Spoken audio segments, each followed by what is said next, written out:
Hey guys, welcome back to my channel. West Bengal ANM GNM nursing entrance 2024, যেটার tentative date হলো 14/7/2024, অর্থাৎ জুলাই মাসের 14 তারিখে। সেই এক্সামের প্রিপারেশনের জন্যই আজকে আমরা ফিজিক্যাল সায়েন্সের ক্যাটাগরি 1-এর কিছু ইম্পর্টেন্ট কোশ্চেন ডিসকাস করব, যেখানে কোশ্চেনগুলো রয়েছে চরতরি চ্যাপ্টার থেকে। ক্লাস 10-এ তোমাদের যে চরতরি চ্যাপ্টারটা রয়েছে সেখান থেকে কিছু ইম্পর্টেন্ট কোশ্চেন আমরা আজকে ডিসকাশন করতে চলেছি এই ভিডিওতে। তো চলো টাইম ওয়েস্ট না করে আজকের ভিডিওটা স্টার্ট করা যাক। তার সাথে তোমাদের বলে রাখি, তোমাদের হচ্ছে ফিজিক্যাল সায়েন্সের টোটাল ক্যাটাগরি 1-এ 15টা কোশ্চেন থাকবে, ঠিক আছে? তাহলে 15 নম্বর, আর ওদিকে ক্যাটাগরি 2 থাকবে 5টা কোশ্চেন 2 নম্বর করে, অর্থাৎ 10 নম্বর। মানে তোমাদের টোটাল ফিজিক্যাল সায়েন্স ক্যারি করছে 25 মার্কস, ঠিক আছে? লাইফ সায়েন্স টোটাল ক্যারি করে 50 মার্কস, আর ফিজিক্যাল সায়েন্স টোটাল ক্যারি করে 25 মার্কস। তো ফিজিক্যাল সায়েন্সও অবশ্যই তোমাদের ক্ষেত্রে এখানে সেকেন্ড মোস্ট ইম্পর্টেন্ট সাবজেক্ট। তো লেটস স্টার্ট দ্য ভিডিও। দেখো প্রথম কোশ্চেনে কি রয়েছে।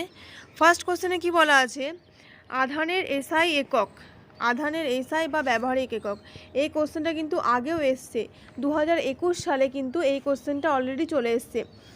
তো অপশন কি আছে, অ্যাম্পিয়ার, কুলম্ব, নিউটন আর ভোল্ট। আধানের এসআই বা ব্যবহারিক একক হচ্ছে কুলম্ব, ঠিক আছে? আধানের এসআই একক হচ্ছে কুলম্ব, অপশন বি হবে কারেক্ট। নেক্সট কোশ্চেন দেখো কি আছে, দুটি সমপরিমাণ বিন্দু আধানকে শূন্যস্থানে বা বায়ু মাধ্যমে 1 মিটার দূরে রাখলে যদি এরা পরস্পরের ওপর ড্যাশ নিউটন বল প্রয়োগ করে, তবে প্রতিটি বিন্দু আধানকে 1 কুলম্ব আধান বলা হয়।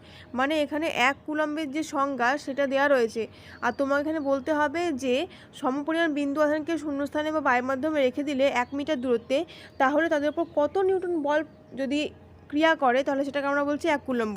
অপশন কি আছে দেখো, 9 × 10⁹, 9 × 10⁻19, 6.023 × 10⁻23, আর রয়েছে 1.76 × 10⁻11। তো এখানে কি হবে, রাইট আনসার হবে 9 × 10⁹9, ঠিক আছে? অপশন এ হয়ে যাবে কারেক্ট আনসার। এই কোশ্চেনগুলো প্রত্যেকটা কোশ্চেন তোমাদের এক্সামের পার্সপেক্টিভ থেকে খুবই ইম্পর্টেন্ট। 3 নম্বর কোশ্চেন দেখো কি রয়েছে, যদি কোনো পরিবাহীর মধ্যে দিয়ে টি সময়ে কিউ পরিমাণ আধান প্রবাহিত হয়, তাহলে ওই প্রবাহ মাত্রা আই হবে। অপশন এতে রয়েছে আই সমান কিউ বাই টি, বি সমান রয়েছে আই সমান কিউ টি, সি সমান রয়েছে √কিউ × টি, আর ডি সমান রয়েছে আই সমান কিউ প্লাস টি। তো রাইট সূত্র কি এখানে, সঠিক সূত্রটা হচ্ছে কিউ = আইটি, ঠিক আছে? কিউ = আইটি, মানে অপশন এ হয়ে যাবে কারেক্ট। I = কিউ বাই টি, সেখান থেকে কোনো গুণ করলে আমরা পেয়ে যাব কিউ = আইটি।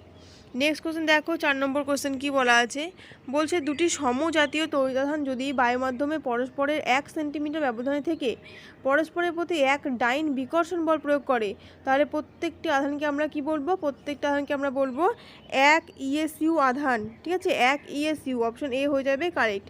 ইএসইউ হচ্ছে আধানের সিজিএস একক। নেক্সট কোশ্চেন দেখো কি রয়েছে, 5 নম্বর, স্ট্যাট কুলম্ব কি? ইএসইউ এর অপর নাম, তড়িৎ আধানের সিজিএস একক। অপশন সি রয়েছে দুটিই সঠিক, আর অপশন ডিতে রয়েছে কোনোটি সঠিক নয়। স্ট্যাট কুলম্ব হচ্ছে ইএসইউ এর অপর নাম বা তড়িৎ আধানের সিজিএস একক। তো দুটো অপশন এখানে ঠিক দেওয়া রয়েছে, তো আমরা করবো দুটিই ঠিক, অপশন সি হবে কারেক্ট আনসার। নেক্সট কোশ্চেন দেখে নাও কি রয়েছে, ঘর্ষণের ফলে একই সঙ্গে ড্যাশ বিপরীত আধান সৃষ্টি হয়। অপশন এ আছে সমপরিমাণ, বি ভিন্ন পরিমাণ, সি এ বা বি দুই হতে পারে, আর ডি কোনোটি নয়। ঘর্ষণের ফলে একই সঙ্গে সমপরিমাণ অথবা বিপরীত পরিমাণ বা ভিন্ন পরিমাণ আধান সৃষ্টি হতে পারে, তো অপশন সি হয়ে যাবে কারেক্ট আনসার, ঠিক আছে? Option C. নেক্সট কোশ্চেন দেখো 7 নম্বর কোশ্চেন, এ থেকে ই পর্যন্ত 5টি বলকে আলাদা সুতোর সাহায্যে ঝোলানো হলো। দেখা গেল এ বি, বিডি এবং ডিএ জোড়াগুলি পরস্পরকে বিকর্ষণ করে। অতএব এ নং চিহ্নিত বলটি, দেখো এ নং চিহ্নিত বলটি আমরা এখানে বলতে পারি না ধনাত্মক হবে না ঋণাত্মক হবে, তবে দুটোর মধ্যে যে কোনো একটা হবে। তো রাইট আনসার কী হবে, ধনাত্মক অথবা ঋণাত্মক, অপশন ডি হয়ে যাবে কারেক্ট আনসার। পরে কোশ্চেন দেখা যাক কি রয়েছে, অসীম দূরত্ব হতে একটি একক ধনাত্মক আধানকে তড়িৎ ক্ষেত্রের মধ্যের কোনো বিন্দুতে আনতে যে পরিমাণ কার্য করতে হয়, তাই হলো ওই বিন্দুর তড়িৎ ড্যাশ এর পরিমাপ। অসীম দূরত্ব থেকে কোনো একটা ধনাত্মক তড়িতাধানকে নিয়ে আসা হচ্ছে কোথায় না, একটা তড়িৎ ক্ষেত্রের মধ্যে। এখানে যে পরিমাণ কার্য করতে হয় সেই পরিমাণ কার্যকে আমরা বলে থাকি ওই বিন্দুর বিভব, ঠিক আছে? ওই বিন্দুর কি বলবো আমরা, বিভব, মানে অপশন এ হবে কারেক্ট। নেক্সট 9 নম্বর রয়েছে, কোনো বিন্দুর বিভব ভি, ওই বিন্দুতে প্লাস কিউ আধান আনতে যে পরিমাণ কার্য করতে হবে। এখানে সূত্র কী হয়ে যাবে, ডাব্লিউ = ভি কিউ, ঠিক আছে, বা কিউ ভি যা তোমরা বলবে, যেখানে ডাব্লু হচ্ছে কৃতকার্যের পরিমাণ, ভি হচ্ছে ওই বিন্দুর বিভব, আর কিউ হচ্ছে যে পরিমাণ আধানকে আমি তড়িৎ ক্ষেত্রের মধ্যে নিয়ে আসছি। তাহলে কী হবে এখানে রাইট আনসার ভি কিউ, অর্থাৎ অপশন এ হবে কারেক্ট আনসার। তারপরে কোশ্চেন দেখো, তড়িৎ প্রবাহ হলো অপশন এ পরিবাহীর মধ্যে দিয়ে পরমাণুর প্রবাহ, বি পরিবাহীর মধ্যে দিয়ে প্রোটনের প্রবাহ, সি ধাতুর মধ্যে দিয়ে ইলেকট্রনের প্রবাহ, আর ডিতে রয়েছে পরিবাহীর মধ্যে দিয়ে আধানের প্রবাহ। তড়িৎ প্রবাহ কি? তড়িৎ প্রবাহ কী হবে? তড়িৎ প্রবাহ হচ্ছে পরিবাহীর মধ্যে দিয়ে আধানের প্রবাহ। ঠিক আছে, পরিবাহীর মধ্যে দিয়ে আধানের প্রবাহ হচ্ছে তড়িৎ প্রবাহ।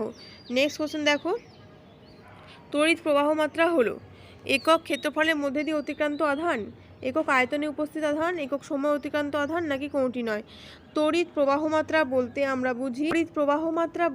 বুঝি একক সময়ে অতিক্রান্ত আধান। ঠিক আছে, একক সময়ে অতিক্রান্ত আধান, কারণ আমরা কি জানি কিউ ইজ ইকুয়াল টু হচ্ছে আইটি, তাহলে সেখান থেকে আমরা কি পাবো? আই মানে তড়িৎ প্রবাহ মাত্রা, I is equal to Q by T. তার টি হচ্ছে কি? তার টি হচ্ছে এখানে সময়, অর্থাৎ একক সময় যে পরিমাণ আধান প্রবাহিত হচ্ছে সেটাই হচ্ছে তড়িৎ প্রবাহ মাত্রা, অর্থাৎ অপশন সি হচ্ছে কারেক্ট আনসার, একক সময়ে অতিক্রান্ত আধান। নেক্সট কোশ্চেন দেখো, 12 নম্বর কোশ্চেন, 1 সেকেন্ডের জন্য 1 কুলম্ব তড়িৎ প্রবাহিত হলে প্রবাহ মাত্রা option A 1 volt, B 1 ampere, C 1 coulomb second, আর ডি হচ্ছে 1 ওহম। 1 সেকেন্ডের জন্য 1 কুলম্ব তড়িৎ আধান প্রবাহিত হচ্ছে, তাহলে সেটা কি হয়ে যাবে? 1 অ্যাম্পিয়ার, অপশন বি হয়ে যাবে কারেক্ট আনসার, কারণ এখানে বলে দিয়েছে প্রবাহ মাত্রা, তাই না? তো কী হয়ে যাবে এটা? 1 ampere, option B. Next question দেখো, নিম্নলিখিত কোনটা ঠিক নয়? কী রয়েছে? ধাতব পরিবাহীতে তড়িৎ প্রবাহ হয় মুক্ত ইলেকট্রন প্রবাহের দরুন, এটা ঠিক। তড়িৎ বিশ্লেষ্য পদার্থে তড়িৎ প্রবাহ হয় আয়নের চলাচলের জন্য, এটাও ঠিক। যেদিকে ইলেকট্রনের প্রবাহ হয় প্রথাগত নিয়মে সেই দিকেই তড়িৎ প্রবাহের দিক ধরা হয়, না এটা ঠিক নয়। যেদিকে ইলেকট্রন প্রবাহ হয় তার বিপরীত দিকে ধরা হয় তড়িৎ প্রবাহের দিক। ঠিক আছে, তো অপশন সি কিন্তু সঠিক নয়, অপশন ডিটা আবার সঠিক। দেখো কি আছে, যেদিকে ইলেকট্রনের প্রবাহ হয় প্রথাগত নিয়মে তার বিপরীত দিকে তড়িৎ প্রবাহ ধরা হয়, তার মানে এ বি আর ডি ছিল কারেক্ট, সি কারেক্ট ছিল না, তো এখানে ঠিক নয় চেয়েছে, সেই হিসেবে অপশন সি হয়ে যাবে কারেক্ট। তারপরে দেখো, দুটি তড়িতাহিত বস্তু এ এবং বিকে পরিবাহী তার দ্বারা যুক্ত করতে দেখা গেল যে এ থেকে বি এর দিকে তড়িৎ প্রবাহ হচ্ছে, এ থেকে B, from A to B. Okay, তারপরে কি হচ্ছে? এর থেকে কোন সিদ্ধান্ত করা যায়? এ উচ্চ বিভব এবং বি নিম্ন বিভবে রয়েছে, অবশ্যই, কারণ তড়িৎ প্রবাহ সবসময় উচ্চ বিভব থেকে নিম্ন বিভবেই হয়। 2 নম্বর রয়েছে এ নিম্ন বিভব এবং বি উচ্চ বিভবে রয়েছে না। তারপরে বলছে এই দুয়েরটা ঠিক নয়। ঠিক আছে, অপশন এ একেরটা ঠিক রয়েছে, আর 3 রয়েছে বি থেকে এর দিকে ইলেকট্রনের প্রবাহ হচ্ছে। যেহেতু তড়িৎ প্রবাহ এ থেকে বি এর দিকে হচ্ছে, তাই ইলেকট্রনের প্রবাহ অবশ্যই বিপরীত দিকে, মানে বি থেকে এর দিকে, এটাও কারেক্ট রয়েছে। 1 কারেক্ট, 3 কারেক্ট, এ থেকে বি এর দিকে ইলেকট্রন পাওয়া হচ্ছে না, তার মানে এখানে রাইট আনসার কোনটা হবে? রাইট আনসার হয়ে যাবে অপশন সি, 1 এবং 3 দুটোই ঠিক। ঠিক আছে, অপশন সি হবে কারেক্ট, 1 এবং 3 দুটোই কিন্তু ঠিক। তারপর কোশ্চেন দেখো, তড়িৎ প্রবাহের অভিমুখ যদি নির্দিষ্ট সময় অন্তর, 15 নম্বর কোশ্চেন কি বলছে? তড়িৎ প্রবাহের অভিমুখ যদি নির্দিষ্ট সময় অন্তর বিপরীতমুখী হয় তবে সেই তড়িৎ প্রবাহকে বলে অপশন এ সমপ্রবাহ বা ডাইরেক্ট কারেন্ট ডিসি, বিপরীত প্রবাহ, আর রয়েছে সিতে রয়েছে পরিবর্তী প্রবাহ এসি, আর ডিতে রয়েছে একান্ত প্রবাহ। যদি তড়িৎ প্রবাহের অভিমুখ নির্দিষ্ট সময় অন্তর বিপরীতমুখী হয় তবে সেই তড়িৎ প্রবাহকে আমরা বলি পরিবর্তী প্রবাহ বা এসি, অপশন সি হবে কারেক্ট আনসার। তারপরে সমপ্রবাহ বা ডিসি বা ডাইরেক্ট কারেন্ট যেটা তুমি বলো, কী ধরনের প্রবাহ? এই ধরনের প্রবাহের মান সর্বদা সম বা সমান, এই ধরনের প্রবাহ সর্বদা একই দিকে হয়। অপশন সি রয়েছে এই ধরনের প্রবাহে তড়িৎ প্রবাহ মাত্রার মান ও দিক সর্বদা অপরিবর্তিত থাকে, আর অপশন ডিতে রয়েছে উল্লিখিত সবগুলি সঠিক। তো প্রদত্ত অপশনগুলোর মধ্যে কোনটা হবে কারেক্ট? এই ধরনের প্রবাহ সর্বদা একই দিকে হয়। সমপ্রবাহ বা ডাইরেক্ট কারেন্টের কিন্তু অভিমুখটা কখনোই পরিবর্তন হয় না, তো অপশন বি হবে কারেক্ট আনসার। তারপরে দেখো, নিম্নলিখিতগুলির মধ্যে কোনটি প্রবাহ মাত্রাকে সূচিত করে? প্রবাহ মাত্রা বলতে আমরা কি বুঝি? আই। ঠিক আছে, অপশন এতে রয়েছে erg per coulomb, B coulomb per second, C erg per second, আর ডিতে রয়েছে ডাইন পার সেকেন্ড। প্রবাহ মাত্রা কিউ ইজ ইকুয়াল টু আমরা কি জানি? আইটি, এটা তো আমরা আগেই জেনে গেছি, Q is equal to IT, সেখান থেকে আই ইজ ইকুয়াল টু আমরা পাবো কিউ বাই টি, কিউ মানে হচ্ছে কুলম্ব, টি মানে টাইম, মানে কুলম্ব পার সেকেন্ড হয়ে যাবে আমাদের কারেক্ট আনসার। ঠিক আছে, 17 আনসার হবে option B, coulomb per second. Next question দেখো, তড়িৎ ড্যাশ হলো তড়িতাহিত বস্তুর এমন অবস্থা যা থেকে বোঝা যায় ওই বস্তুর সঙ্গে অন্য কোনো বস্তুর সংযোগ ঘটলে আধান কোন বস্তু থেকে কোনটির দিকে যাবে? রাইট আনসার কী হবে? তড়িৎ বিভব। ঠিক আছে, অপশন ডি, বিভব হবে কারেক্ট আনসার। তারপরে দেখো, বিভব ও বিভব পার্থক্যের এসআই পদ্ধতিতে একক, বিভব আর বিভব পার্থক্যের এসআই পদ্ধতিতে একক কিন্তু একই হবে। অপশন এতে আছে ampere, B volt, C Faraday আর ডিতে আছে কুলম্ব। রাইট আনসার হবে ভোল্ট বা অপশন বি। নেক্সট কোশ্চেন দেখো, তড়িৎ প্রবাহ দুই প্রকার, যেমন অপশানে একমুখী প্রবাহ ও দ্বিমুখী প্রবাহ, বিতে রয়েছে উচ্চ প্রবাহ ও নিম্ন প্রবাহ, সি সমপ্রবাহ ও অসম প্রবাহ আর ডিতে রয়েছে সমপ্রবাহ ও পরিবর্তী প্রবাহ। তড়িৎ প্রবাহ দুই প্রকার, সেটা হচ্ছে সমপ্রবাহ এবং পরিবর্তী প্রবাহ। অপশন ডি হবে কারেক্ট অ্যান্সার। নেক্সট কোশ্চেন দেখো, নিম্নলিখিত ভৌত রাশিগুলির মধ্যে অ্যাম্পিয়ার কোনটি? অ্যাম্পিয়ার মানে হচ্ছে, অ্যাম্পিয়ার কিসের একক? অ্যাম্পিয়ার হচ্ছে তড়িৎ প্রবাহের একক। অপশন এতে রয়েছে coulomb second, B volt per ohm, সিতে রয়েছে ভোল্ট ওহম আর ডিতে রয়েছে ভোল্ট ইনভার্স আর ওহম। এখান থেকে আমরা সূত্র পাবো V is equal two IR. আমরা জানি V is equal two IR. V হচ্ছে বিভব পার্থক্য, আই হচ্ছে তড়িৎ প্রবাহ মাত্রা, আর হচ্ছে রোধ। তোমাদের বের করতে বলা হয়েছে এখানে অ্যাম্পিয়ার। অ্যাম্পিয়ার বলতে আই, তাই তো, কারণ আই এর এককই তো অ্যাম্পিয়ার, তো ভি বাই আর। ভি মানে হচ্ছে ভোল্ট, আর মানে হচ্ছে রোধ, তাহলে ভোল্ট পার ওহম হবে। অপশন বি কারেক্ট অ্যান্সার হয়ে যাবে। তারপরে নিচের কোনটি তড়িৎ আধানের একক? এটা একটু আগেও আমরা করলাম। অপশন এতে রয়েছে volt, B coulomb, C ohm আর ডি ওয়াট। তড়িৎ আধানের একক হচ্ছে কুলম্ব। ঠিক আছে, তড়িৎ আধানের একক হচ্ছে কুলম্ব। অপশন বি হবে কারেক্ট অ্যান্সার।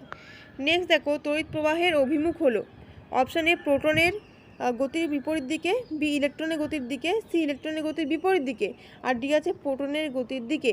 তড়িৎ প্রবাহের অভিমুখ অলওয়েজ হবে ইলেকট্রনের গতির বিপরীত দিকে। ঠিক আছে, অপশন সি হবে কারেক্ট অ্যান্সার, ইলেকট্রনের গতির বিপরীত দিকে। 24 নম্বর কোশ্চেন, তড়িৎ প্রবাহ মাত্রা ব্যবহারিক একক ও এসআই একক হলো, এসআই একক উভয়ই হলো ভোল্ট, অ্যাম্পিয়ার, কুলম নাকি ওয়েবার? তড়িৎ প্রবাহ মাত্রার এসআই একক হচ্ছে অ্যাম্পিয়ার। অপশন বি হবে কারেক্ট। তারপরে 25 নম্বর কোশ্চেনে কি রয়েছে? তড়িৎচালক বলের সংজ্ঞা নিম্নলিখিত কোনটি? অপশন এ হচ্ছে, কোনো তড়িৎ উৎসের মধ্যে দিয়ে নিম্ন বিভব থেকে উচ্চ বিভবে একক তড়িতাধান স্থানান্তরিত হওয়ার ফলে ওই উৎসে যে পরিমাণ তড়িৎ শক্তি উৎপন্ন হয় তাকে উৎসটি তড়িৎচালক বল বলে। একদমই ঠিক রয়েছে সংজ্ঞাটা, একদম কারেক্ট। নেক্সট কোশ্চেন কি, নেক্সট অপশন কি রয়েছে দেখো, কোনো তড়িৎ উৎস যখন বহির্বর্তনীতে কোনো প্রবাহ পাঠায় না, অর্থাৎ বর্তনী যখন খণ্ডিত থাকে তখন উৎসের দুই প্রান্তের বিভব প্রভেদকে তার তড়িৎচালক বল বলে। এটাও ঠিকই রয়েছে। সিতে রয়েছে উল্লিখিত দুটোই ঠিক আর ডিতে রয়েছে উল্লিখিত কোনোটিই ঠিক নয়। তো এখানে যে অপশনগুলো রয়েছে তার মধ্যে অপশন এও ঠিক, আবার অপশন বিও ঠিক। তার মানে দুটো অপশনই ঠিক রয়েছে, অর্থাৎ উল্লিখিত দুটিই ঠিক, বা অপশন সিকে আমরা করব কারেক্ট। ঠিক আছে, তো রাইট আনসার কী হলো? Option C. নেক্সট কোশ্চেন আর আজকের লাস্ট কোশ্চেন দেখো কি রয়েছে। তড়িৎচালক বলের এসআই একক। অপশন এ আছে ampere, B volt, C weber আর ডি রয়েছে কুলম্ব। তড়িৎচালক বলের এসআই একক হচ্ছে ভোল্ট। ঠিক আছে, তড়িৎচালক বলের এসআই একক হচ্ছে ভোল্ট। তার মানে রাইট আনসার কী হবে? অপশন বি হয়ে যাবে কারেক্ট আনসার। তো এই ছিল আজকে আমাদের ফিজিক্যাল সায়েন্সের কিছু ইম্পর্টেন্ট কোশ্চেন। জিএনএম হোক বা এএনএম হোক, এক্সাম যেহেতু তোমাদের একটাই হবে, তাই জন্য তোমাদের কিন্তু চান্স পাওয়ার জন্য এবারে যেমন কম্পিটিশান চলছে সেই হিসেবে তোমাদের কিন্তু খুব সিরিয়াসলি পড়াশোনা করতে হবে। এক্সামের মাত্র আর কয়েকটা দিন বাকি। ঠিক আছে, 2 মান্থস তোমাদের হাতে সময় রয়েছে, আর 2 মান্থস নিয়ারলি 2 মান্থস তোমাদের হাতে সময় রয়েছে। সেই 2 মান্থসকে তোমরা প্রপারলি ইউটিলাইজ করো, প্রিভিয়াস ইয়ার্সের কোশ্চেন সলভ করো, এমসিকিউ সলভ করো, মক টেস্ট অ্যাটেন্ড করো, যাতে তোমাদের এফিসিয়েন্সিটা বাড়ে, মানে তোমরা বুঝতে পারো, ডিফারেন্সিয়েট করতে পারো। অনেক সময় কি হয়, অনেক অপশন ক্লোজলি রিলেটেড থাকে, তো সেই ক্লোজলি রিলেটেড অপশনগুলোকে কীভাবে তোমরা মোস্ট অ্যাপ্রোপ্রিয়েট অপশনটাকে কারেক্ট করে আসবে, মার্ক করে আসবে, তার জন্য তোমাদের কিন্তু অনেকটা প্র্যাকটিস দরকার হবে। তো তোমরা পড়তে থাকো, প্রিপারেশন নিতে থাকো, আর যদি কোনো কোয়ারিজ থাকে তাহলে অবশ্যই তোমরা কিন্তু আমাকে কমেন্ট বক্সে জানাতে পারো। আমি অবশ্যই তোমাদের প্রবলেম সলভ করার চেষ্টা করব। আজকের জন্য এইটুকুই, দেখা হচ্ছে নেক্সট একটা ভিডিওতে নতুন কিছু কোয়েশ্চেনের সাথে।